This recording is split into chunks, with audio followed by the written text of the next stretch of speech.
So Tottenham, they managed to rescue a point. Richarlison scoring in the 90th minute at Anfield against Liverpool. It has been a while, hasn't it, since we heard boos rattle around Anfield at the final whistle. We thought it was all going to be about Tottenham today, and it turns out, Grella, maybe the worst result is actually for Liverpool drawing with Tottenham.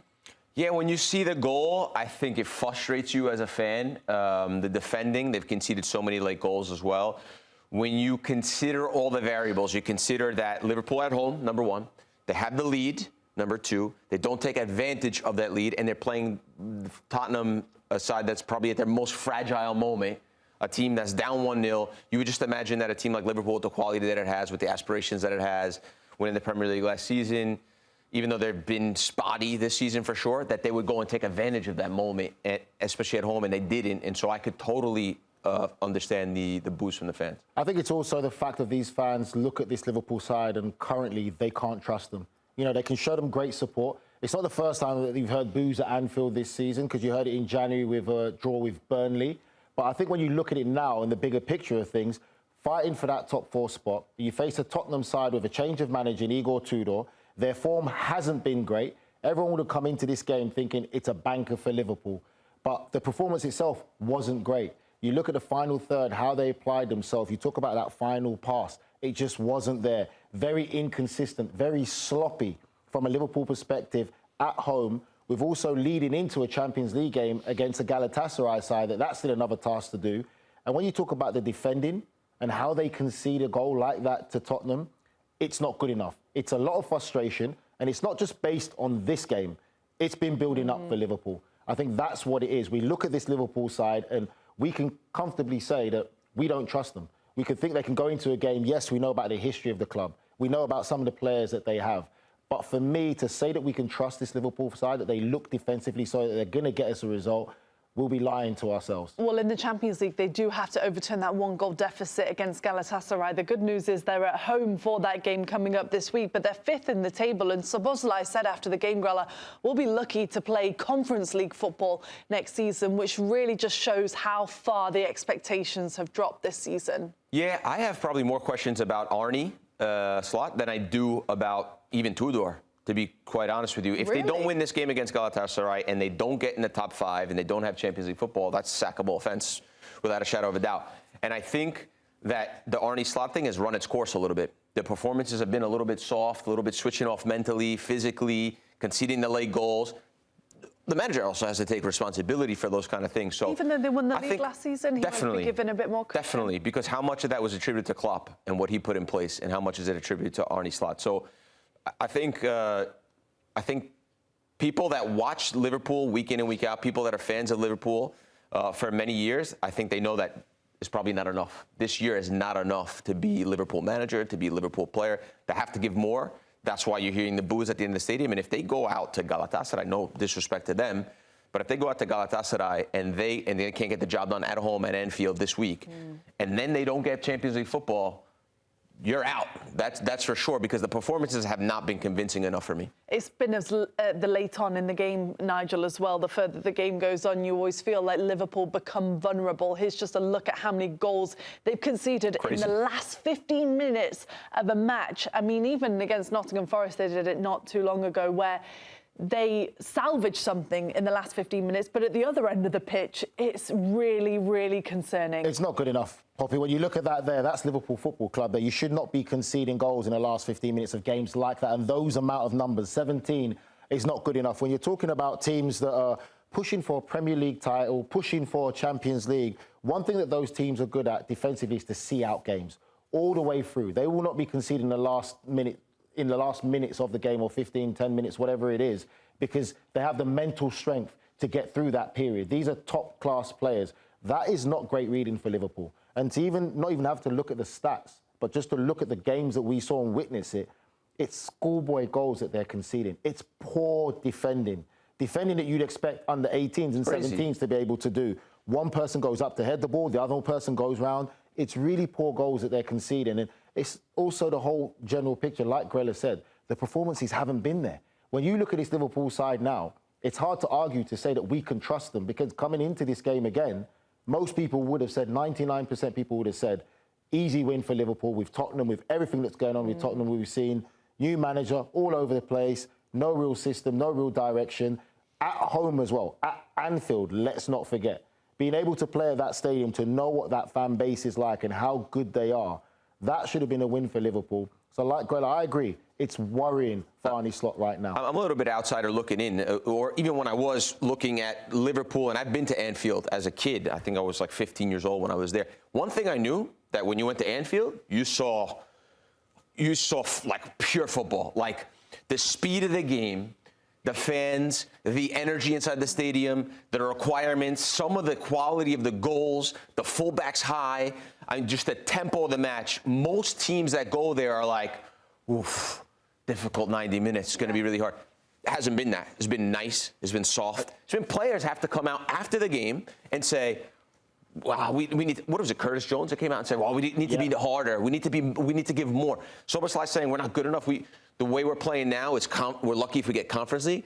That to me makes me worry about the manager and his messaging, and if he's too nice. He's too nice for this group. And at the end of the season, like I said, if he doesn't get Champions League football and he doesn't get a result against his Galatasaray, Liverpool fans will say, "See ya, we've had enough." Do they get Champions League football, by the way, Nige? I think it's going to be tough for them. I can't, like I said, I can't trust them. I cannot say now categorically that Liverpool will finish in the top four, because when I keep seeing these performances, and like what Grella said there, when your players are coming out, Curtis Jones did it, and now Soboslai, and they're saying basically that they're not happy. Things are not quite right. They're saying we're too soft. In that dressing room, that's a worry. And then also reflecting today's game, that's a Tottenham side that got a draw without a Van der Ven or Romero, their captain. That wasn't a strong Tottenham side with their best back line or their best defensive team. That's a very poor Tottenham side that's a makeshift Tottenham side, so to speak, that got a draw at Anfield. So I can understand the fans' frustration. The Tottenham side's got 1 foot in the Championship and 1 foot in the Premier League, basically, at this point in time. They don't know how they're going to play. They don't know what their shape's going to look like. Yeah. Coming off of record losses. No manager's come in and lost the first 4. Record. Tottenham has never lost 6 in a bounce. Record. So coming off of historic records. And if I'm not mistaken, one of the only clubs that hasn't been relegated. So coming into a difficult place to play, down 1-0, right? You haven't had any success, and to get the result at the end of it, I think the questions are more about Liverpool than they are about Tottenham. Well, here is what Igor Tudor had to say after the match, because maybe it's just getting even worse. In every club in the world, it's the same as Tottenham. When there's not a good result, the change of coach gives hope, but the problem stays. The coach needs to solve the problem. Journalists like to ask these questions, but it doesn't make sense. The coaches are obliged to ask these questions, otherwise they like to stay at home. You insist with the same questions. It was a bit spicy, wasn't it, in the post-match press conference with Igor Tudor and what he said. And in some ways, I mean, we saw after the loss against Atletico Madrid, when he was asked, do you deserve to be the Tottenham manager? He said no comment. See, he knows the pressure that's on him. Nige, is he in some ways just in a completely no-win situation? To my understanding, the press conference you're referring to today, Poppy, I think for me, what he's trying to say, which obviously there is a bit of a language barrier maybe that plays a part, he's trying to say, for me, Tottenham, they've changed the managers a few times, and yet the problem's to stay there. It's not me that's the problem, which is something that other managers have said in the same thing, whether it's Conte, whether it's Jose Mourinho, whether it's even Pochettino. All these managers said the same thing about Tottenham Hotspurs, and that's what, for me, he has said today in this press conference. Yes, there's an element of frustration. I think probably after the Atletico Madrid game that he probably should have come and shown more belief and confidence in himself yet to say, yes, I am the man. Because sometimes fans want to hear that. They want to hear that whether you believe it or not as a manager, you're the one that's in charge, you've got the opportunity. Yes, I will turn things around. And if it doesn't happen, then it doesn't happen. That's nothing you can do. But show me confidence in yourself, in the leadership role that you are as a manager, and be confident to say, I am the manager and I will turn things around. I think today is an element of frustration, and it's an element of Igor Tudor not really realising the problems at Tottenham Hotspurs.